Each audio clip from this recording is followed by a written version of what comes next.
Oh, I'm quite nervous to make this video, I think, because it's just something that's really important to me. But as you've gathered from the title, I am here to talk to you about what you can learn from studying the humanities, why the humanities are important, and the transferable skills that any sort of formal teaching in humanities will provide you with. If you're not familiar, I have an undergrad, a postgrad, and I'm currently conducting a PhD in a humanities topic. So, like I mentioned, I'm very invested in this topic and I think it's one that's incredibly important and I want to share that with you all. So, let's get into the video, shall we? The humanities are, as the name implies, the study of humanity and human culture, including the various different forms that has taken over time and place. Naturally, much of this involves reflecting back, but it is a lot more than simply memorising dates. It's the art, philosophy, literature, politics, laws, language, religion, architecture, culture and society of those that came before us, but who left their mark big or small. Everything that has gone before has had an impact on who we are as a society today, and I believe it is very much our responsibility to understand our past and to learn from it. The humanities inform us of who humanity was and who we have become. But in the more practical sense, there are many transferable skills that you will learn if you take up a humanities course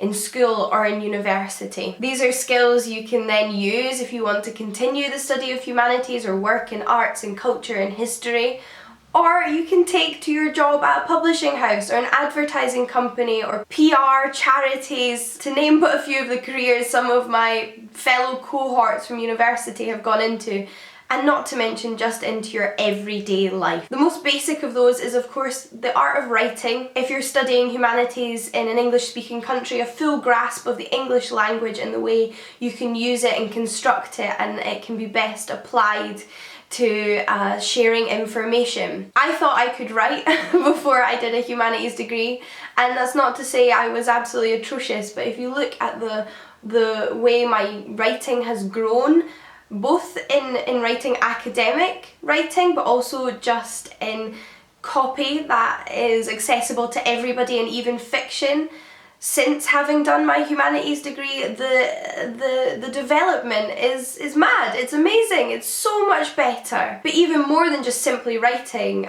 you learn how to construct effective arguments and use convincing rhetoric in a humanities degree. You have to be able to argue your points when you're studying the past and your interpretation of that past. And to do that, you need to be able to interact with other scholars and refute their position if you disagree with it convincingly. And to be convincing is so important, and that's a skill that is very much taught as a part of any study of history or archaeology or classics. And possibly even more important than being able to refute scholars is being able to analyse evidence. You'll come into two main types of sources in a humanities degrees: primary and secondary sources. The secondary sources are the scholars I mentioned, who have basically put forward interpretations of the primary evidence, and the primary evidence is evidence from the time period you're studying. And some evidence can straddle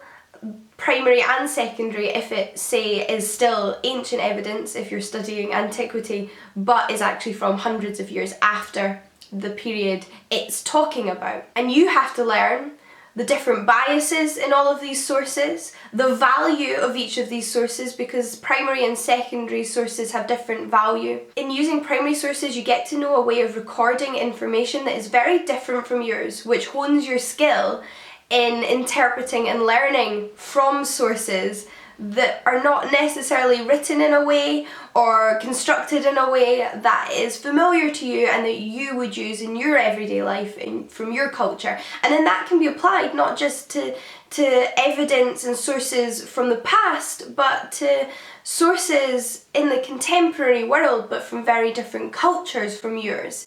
So you can better learn to understand different people, not just your ancestors, but those that live alongside you on the earth today. Not only do you become familiar with the different kinds of biases in sources from different time periods and from other scholars writing about the subjects you're studying, you also become more familiar with your own biases. Depending on your experiences in life, the background you come from, the way you've been treated, the political situation in your country, all of these things subconsciously inform us, and although they may be really positive ways that they've informed us, it's really good to be aware of those things and how they've informed us in case they are creating unfair biases when we're reflecting on other information. And that's something you'll learn to do when studying a humanities degree, especially if you're studying periods hundreds and hundreds of years before today, or cultures that don't have writing but used art to communicate. You'll realise that you might be making assumptions about those people based on what is familiar to you. Of course, you'll learn to compare different types of data, and then once you've taken all of that on board, you'll learn how to deliver that data to other people. You will learn how to give presentations and talks, better ways of engaging in debates and discussions with your peers. And something I'm sure you'll all appreciate is becoming familiar with the context of the current climate that you live in. We would not live in whatever we live in today, whatever that is, if it weren't for the people who have come before us. And I don't just mean the ancient Greeks and their invention of, say, democracy. I also mean a couple of decades ago, actions performed by organisations and governments have a massive impact on the lives of many, many people today who are not necessarily alive a couple of decades ago. And it's really, really important to understand that, especially if you want to fight for a better future for you and future generations, to understand how things came about and what good things and bad things happened to create the situation that we're in today.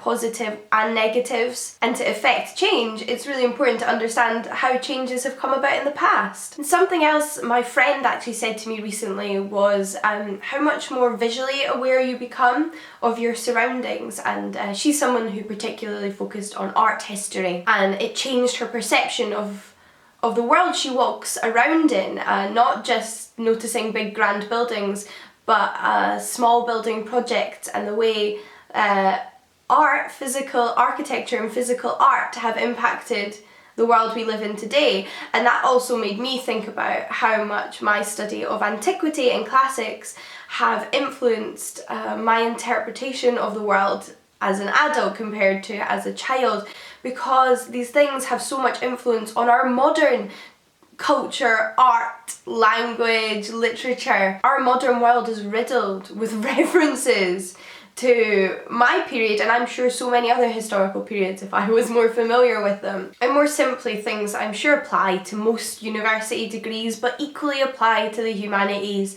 are self-motivation and being able to work independently, managing your time, communication skills, organisation. All things, if you're applying for a job down the line and you're not sure how your humanities degree is relevant to what you're applying for, these are all skills that you can put forward to an employer. These are incredibly employable skills. And like a lot of the things I've mentioned, like writing and argument and analytics, these are all things that employers want and you will learn as a part of a humanities degree during what will hopefully also be years of invigorating and enjoyable studies on a topic that is incredibly fascinating, regardless of where you go in it, and that you presumably love. And I, for one, love the humanities. So I would love to hear from you if you too are a lover of the humanities, regardless of whether you studied it at higher education or not. Please do